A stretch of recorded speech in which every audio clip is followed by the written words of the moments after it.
Di mo alam ilang beses mo kong niligtas. Ikaw ang hantugan at aking wagas.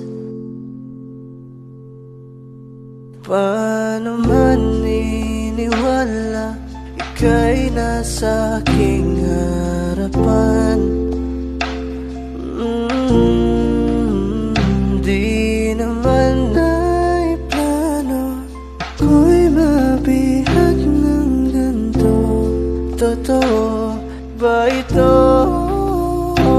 Sa isang iglap na bago ako, hindi ko na kayang mawalay sa'yo. Ikaw ang